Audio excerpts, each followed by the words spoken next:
เจริญพรท่านสาธุชนทั้งหลายรายการธรรมทานจากวัดพุทธปัญญาเมืองพอมนารัฐแคลิฟอร์เนียประเทศสหรัฐอเมริกามาพบกับท่านผู้ฟังท่านผู้ชมอีกวาระหนึ่งรายการธรรมทานจากวัดพุทธปัญญาวันนี้มาพบกับท่านสาธุชนทั้งหลาย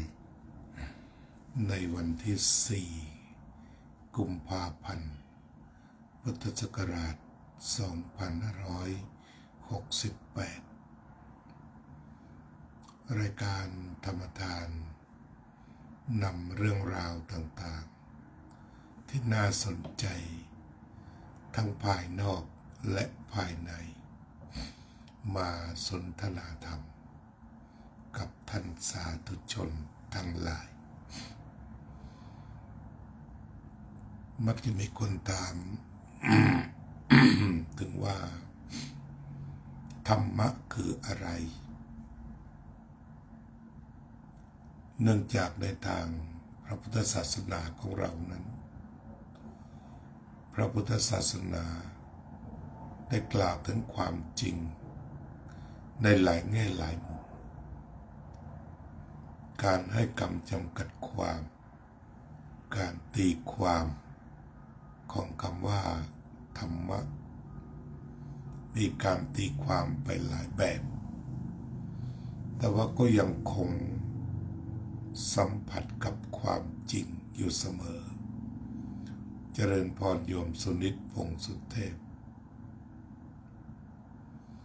การตีความธรรมะหลายแบบ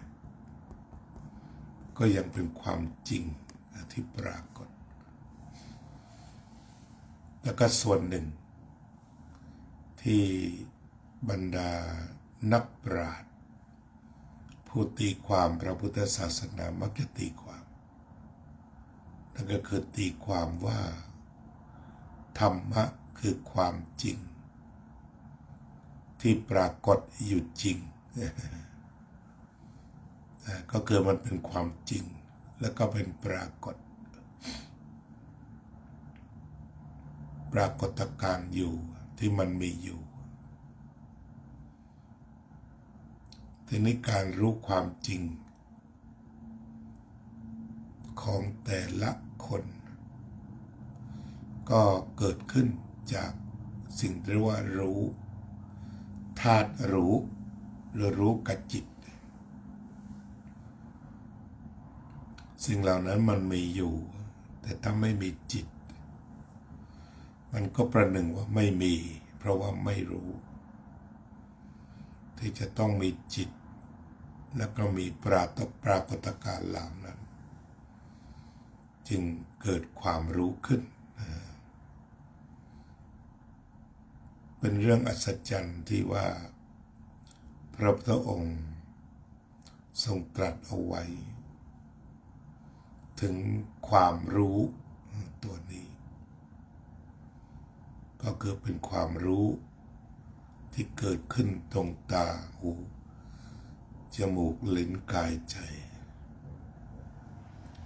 ตาเฉยๆความรู้ยังไม่ปรากฏ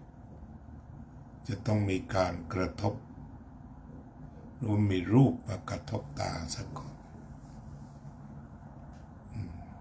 รูปเข้ามากระทบตาแล้วก็ตาที่มีจักขุประสาทที่ครบถ้วนก็จะเกิดสิ่งที่เรียกว่าจักขุวิญญาณทำงานร่วมกันอย่างครบถ้วนเรียกว่าเห็น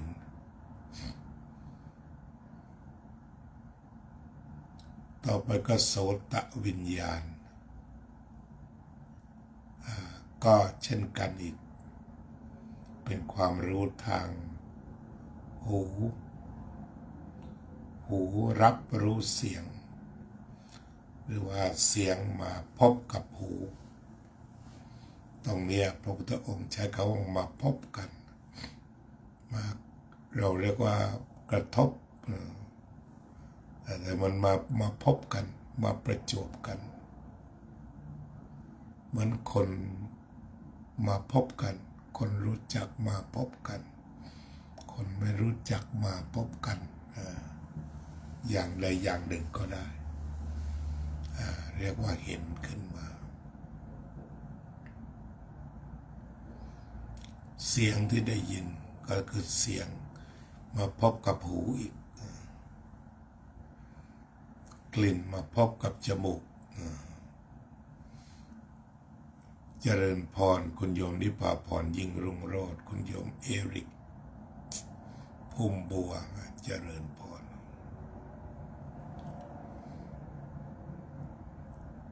ก็รู้กันไปตามลำดับตามการทำงานเสียงก็เกิดการได้ยินตอนนี้ก็รู้อีก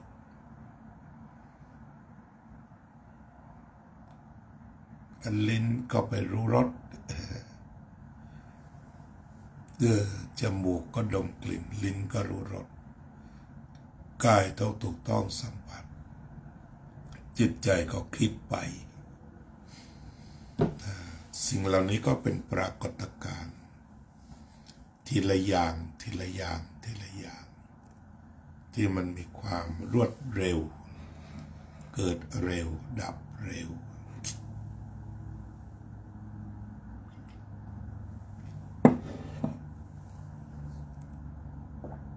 จากรู้ภายในธาตุรู้ก็ทำหน้าที่ไปรู้ต่างๆครบถ้วนรู้จักสี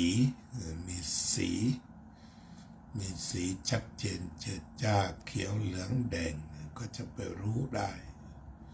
บางอย่างไม่มีสีก็ไม่รู้ อาจจะมีอะไรอยู่อีกมากมายในอากาศแต่ว่าสีมันไม่มีก็ไม่รู้ดังหมออยากจะรู้อะไรภายในก็ต้องฉีดสีก่อนแล้วต่อจากนั้นเอ็กซเรย์ก็จะได้เห็นฟิล์มเอ็กซเรย์ออกมาว่าสีนั้นสีนี้ตรงนี้อุดตันเส้นนี้อุดตันเส้นนี้ไม่อุดตันเส้นนี้เกิดอะไรขึ้นโดยการใช้สีจากธาตุรู้ตาที่เห็นก็จะต้องมีสีที่จ้าพอสมควรถ้าว่าสีไม่จ้าหรือมันซ้อนกันก็ไม่เห็นหูที่ได้ยินเสียงก็เช่นกันแต่ในสิ่งภายนอกมันจะปรากฏถ้าดูตามตาวางตัวรู้เอาตัวรู้วางไว้สิ่งต่างๆเหล่านั้นก็ปรากฏขณะที่ธาตุรู้ได้รู้ฉันตาไปเห็นสิ่งนั้นถือว่ามีแล้วหายไปเสียงที่ได้ยินถ้าว่าธาตุรู้ไม่ไปรับมันก็หายไปจมูกดมกลิ่นไม่สนใจก็หายไปลิ้นลิ้มรสก็ไม่ให้ความสนใจหายไปกายถูกต้องสัมผัสก็หายไปหรือจิตใจที่รับธรรมารมณ์ก็หายไป Welcome David Michael Mang Thank you for you to come and participate our program of Gives Dhamma.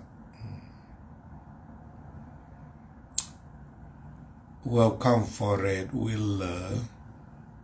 Long time ago, we did not see each other, or they said long time no see.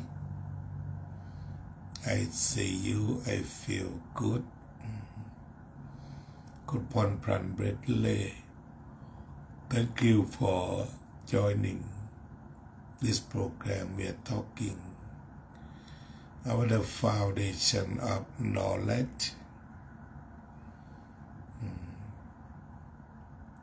foundation of knowledge, the best. The sensual base, the best sensed, or sixth sensed, sixth base of sense by ear, by eyes, by ears, by nose, by tongue, by tangible body, and by mind. It works through seeing, hearing, tasting, hearing, smelling, tasting, touching, thinking. We just know all of this activity or action and reaction. Eyes to the form. I can see the form that has color. Ears can hear the sound. Nose can smell the odor. Tongues can taste the taste. The body can touch what had touched, and the mind can know all things from seeing, hearing, smelling, touching, tasting,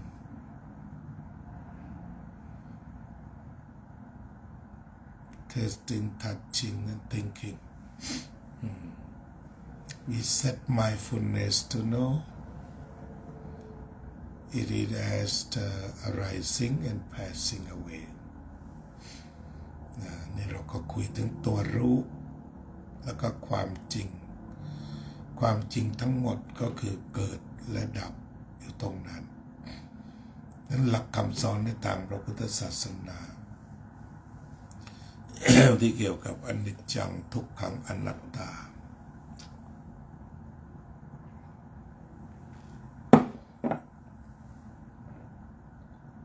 จึงเข้ามากำกับ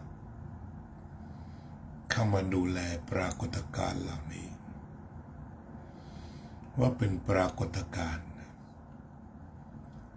พระพุทธเจ้าสอนให้เห็นว่าสิ่งเหล่านี้เป็นปรากฏการณ์เป็นปรากฏการณ์ที่ปรากฏชั่วขณะจนเราเรียกว่ามันเป็นอนัตตาปรากฏอยู่ชั่วขณะแล้วก็เปลี่ยนแปลงตามที่ตาหูจมูกลิ้นกายใจเข้าไปรู้โดยผ่านการทำงานของธาตุรู้นี่เองทีนี้พระพุทธเจ้าเน้นเรื่องสัมมาทิฏฐิคือความจริงเจริญพรโยมกัลยาว่องทิพย์คงคาโยมสมควรกตาธิการพระพุทธองค์จึงสอนให้พัฒนาความรู้แท้ก็คือเห็นว่าเป็นเพียงปรากฏการณ์เป็นเพียงการทำงานร่วมกันของอายตนะภายในอายตนะภายนอกเจริญพรโยมกุลาปัจจรดุลพระพุทธองค์ทรงมีคำสอนเรื่องความไม่ยึดมั่นถือมั่นที่มาสอดคล้องกับฐานทางตาหูจมูกลิ้นกายใจนี้เมื่อศึกษาถึงความไม่ยึดมั่นถือมั่น หากจะมาจับฐานนี้เสียก่อน ก็จะมีความเข้าใจได้ชัดเจนถึงสิ่งที่ปรากฏเกิดขึ้นแล้วดับไป มีแล้วหายไปเกิดแล้วดับไปมีแล้วหายไปตามเส้นทางนั้นสิ่งที่เห็นทางตาก็เกิดแล้วดับสิ่งที่ได้ยินทางหูก็เกิดแล้วดับสิ่งที่ได้กลิ่นทางจมูกก็เกิดแล้วดับสิ่งที่ได้สัมผัสทางกายสิ่งที่ได้ดมทางจมูกสิ่งได้สัมผัสทางลิ้นสิ่งได้สัมผัสทางกายและความคิดทั้งหลายก็เกิดดับรวดเร็วในการมองสิ่งต่างๆแบบวิปัสสนาพระพุทธเจ้าจึงตรัสว่าสิ่งใดที่ปรากฏเป็นปัจจุบันก็จงดูสิ่งนั้นปัจจุบันนันจะโยธัมมังตัทธะตัทธะวิปัสสติสิ่งใดที่ปรากฏก็จงดูสิ่งนั้นนี่วิปัสสนาบอกให้ดูสิ่งนั้นดูเฉพาะหน้าดูตรงหน้าธรรมะตระกูลภาวนาของพระพุทธเจ้าก็มักจะให้ทำอะไรเฉพาะหน้าเช่นพระองค์ได้ทรงตรัสถึงเรื่องของการภาวนาอานาปานสติ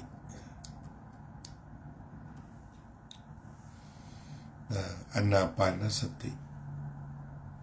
เช่นเดียวกันคือการพิจารณาลมหายใจที่ออกและเข้า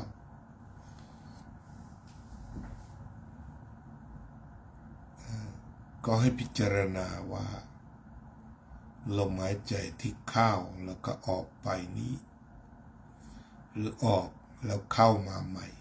ก็แล้วแต่จะดูให้เห็นทั้งหมดเนี่ยมันก็เป็นอนิจจังทุกขังอนัตตาก็เกิดแล้วเสื่อมไปทั้งหมดหัวใจก็จะอยู่ตรงนั้นเจริญพรคุณโยมโซเฟียสุภาพรโยมน้อยพรหมประเสริฐ เกิดแล้วก็ดับไปมีแล้วก็หายไปมีความเสื่อมไปเป็นธรรมดาการเกิดดับทั้ง6ทางการทำงานบนการเกิดดับคือพิจารณาว่ามันเป็นเรื่องการเกิดดับตลอดโดยพยายามที่จะไม่ให้มีอีโก้หรือไม่ให้มีตัวเข้าไปอีโก้หรือว่ามีตัวมีตนที่จะเข้าไปยึดแต่เห็นเป็นกระแสที่ไหลไปไม่มีตัวตนที่จะเข้าไปจับยึดถือที่การศึกษาเรื่องไม่มีตัวตนมันก็เป็นเพียงกระแสถ้าไม่มีตัวตนก็ไหลไปแบบนั้นมันไหลไปแบบนั้นมันไม่ได้มีอยู่จริงจังตลอดเวลาคือไหลไปเยอะไหลไปมากไม่ได้อยู่หยุดนิ่งสภาวะที่เรียกว่าอนัตตาก็เป็นอย่างนั้นเจริญพรโยมบำรุงพันธุ์อุบล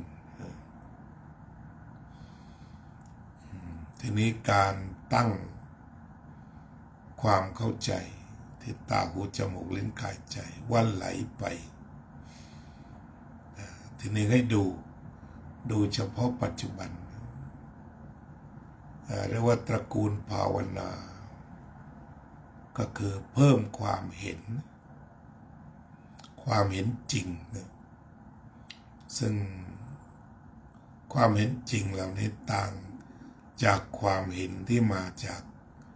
การปรุงแต่งหรือคิดหรือปรุงค ความเห็นจากสังขารกับเห็นจริงต่างกันแต่ทีนี้ความเห็นจริงเอาเฉพาะความจริงที่เป็นอนิจจังทุกขังอนัตตาที่มันเป็นของมันจริง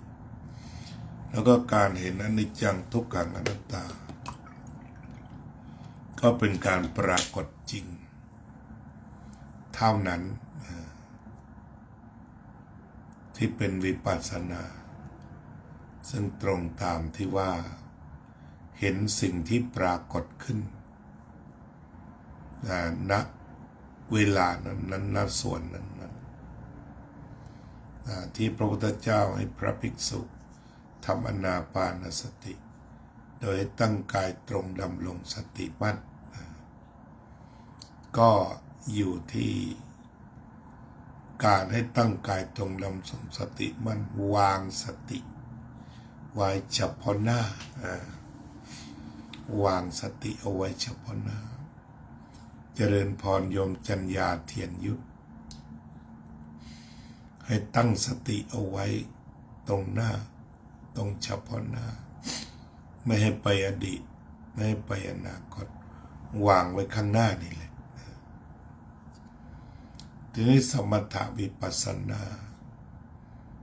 ก็ทำหน้าที่ไปด้วยกันที่พระเจ้าตรัสว่าดูก่อนภิกษุทั้งหลายเธอทั้งหลายจงทำสมาธิให้เกิดเมื่อเกิดแล้วจะเห็นตามความเป็นจริงคือสองอย่างในรวดเดียวทำสมาธิให้เกิดก็คือจิตอยู่ในอารมณ์เดียวเรียกว่าเอกคตารมณ์คืออยู่กับการดูอยู่อย่างเดียวพอดูเสร็จก็เคลื่อนไปสู่การเกิดดับดูอย่างเดียวที่ตรงหน้าแล้วการเกิดดับก็ปรากฏตรงหน้านั้นจากการดูสภาวะที่ไปดูก็สงบเมื่อสงบแล้วเห็นความจริงความจริงก็คือเกิดขึ้นแล้วดับไปเกิดขึ้นแล้วดับไปก็เป็นสายแห่งอนิจจังทุกขังอนัตตาเป็นสายที่ไหลหลวงพ่อพุทธาใช้คำว่าทันทาเรภาษากรีกแปลว่าไหลใช้คำว่าไหลเลยมันไหลเรื่อยไปโยมจิรารัตน์เกียรติสันติกุลในการไหลเรื่อยก็ทำให้เห็นก็เป็นอนิจจังทุกขังอนัตตาแต่ถ้ามองโดยการเห็นสังขารคือปรุงคิดต่อเรื่องนั้นๆอาจจะถูกบ้างผิดบ้าง คือไม่ได้แปลว่าผิดทั้งหมดถูกบ้างผิดบ้างแต่ถ้าไปสัมผัสจริงก็จะถูก100%ไปรู้จริงต่อสภาพที่ปรากฏข้างหน้าตรงนั้นเป็นอนิจจังทุกขังอนัตตาหรือว่าจะเอาก้าวตาของหลวงพ่อพุทธทาสมาใส่ก็จะเห็นเหมือนกันคือล้วนไม่มีตัวตนทั้งนั้นอนิจจตาไม่เที่ยงทุกขตาทนอยู่ไม่ไหว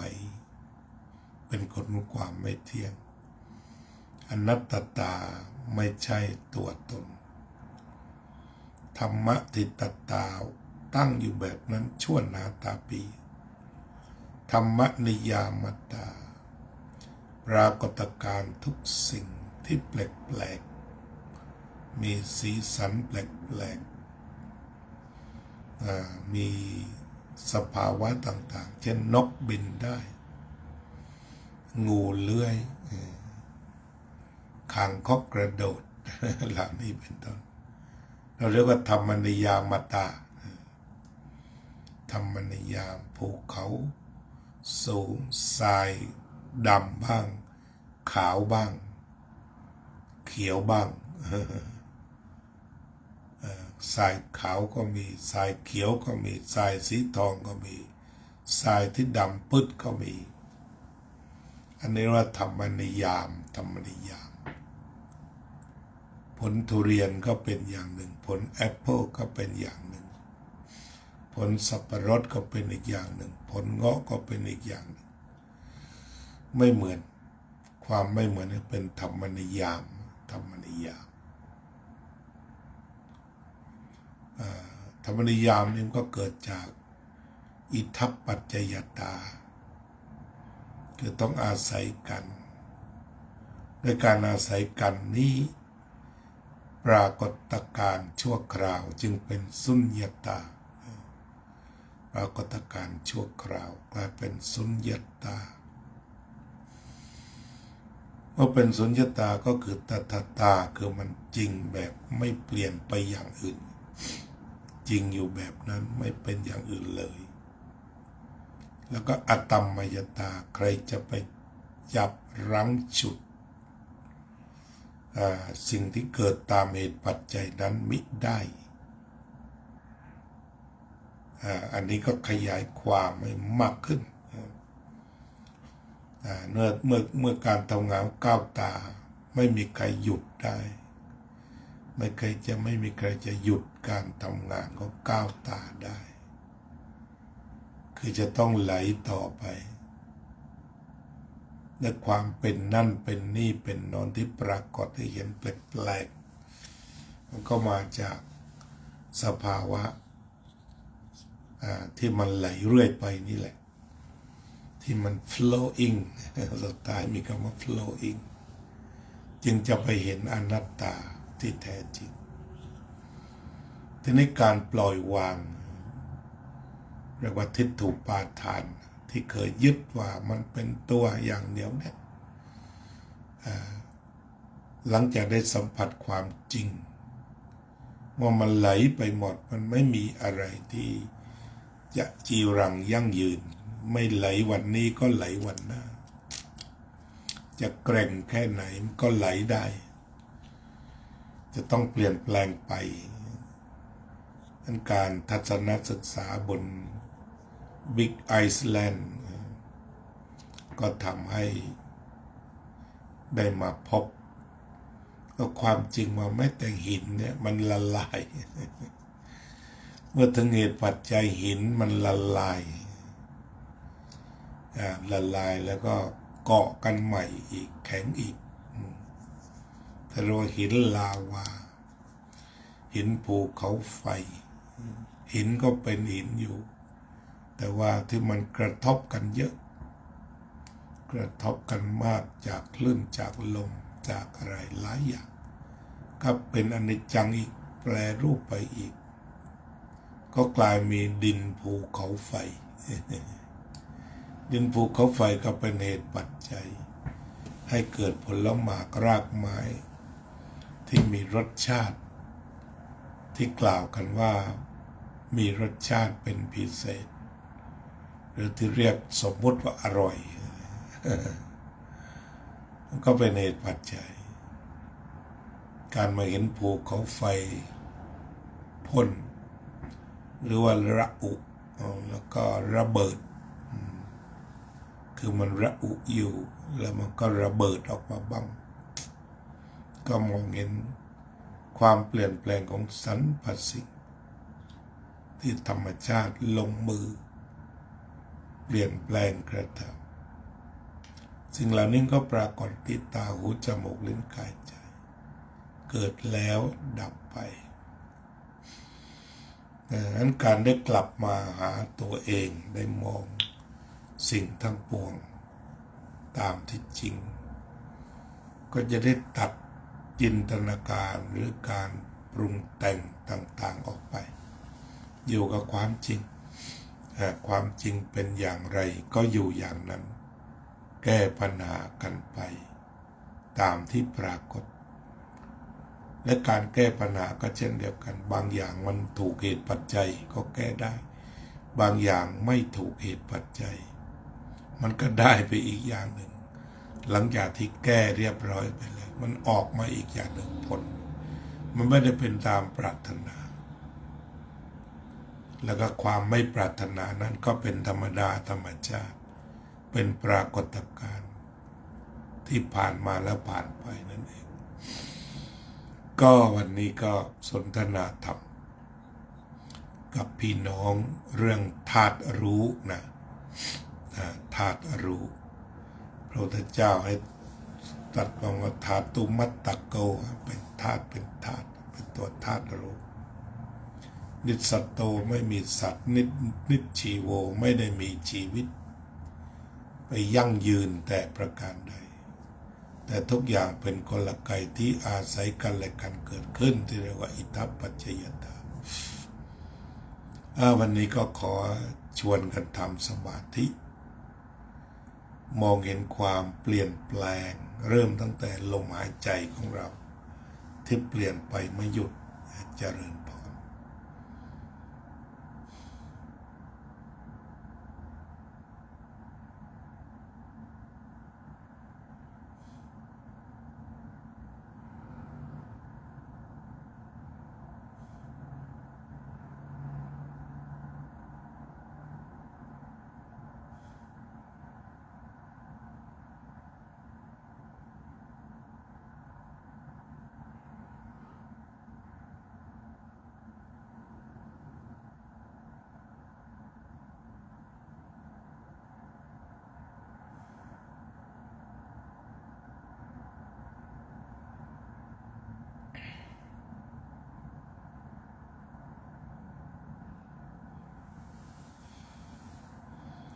สัพเพสัตตาสัตว์ทั้งหลายที่เป็นเพื่อนทุกข์เกิดแก่เจ็บตายด้วยกันทั้งหมดทั้งสิ้นอเวราโหนตุจงเป็นสุขเถิดอย่าได้มีเวรแก่กันและกันเลยอัพยาปัจจาโหนตุจงเป็นสุขเถิดอย่าได้พยาบาทเบียดเบียนซึ่งกันและกันเลยอนิฆาโหนตุจงเป็นสุขเถิดอย่าได้มีความทุกข์กายทุกข์ใจเลยสุขีอัตตานังปริหะรันตุจงมีความสุขกายสุขใจรักษาตนให้พ้นจากทุกข์ภัยทั้งสิ้นเถิดอภิวาทนาสีลิสะนิจจังวุฒาปจายโนจัตตารโอธรรมาวัฏันติอายุวันโนสุขังภะลัง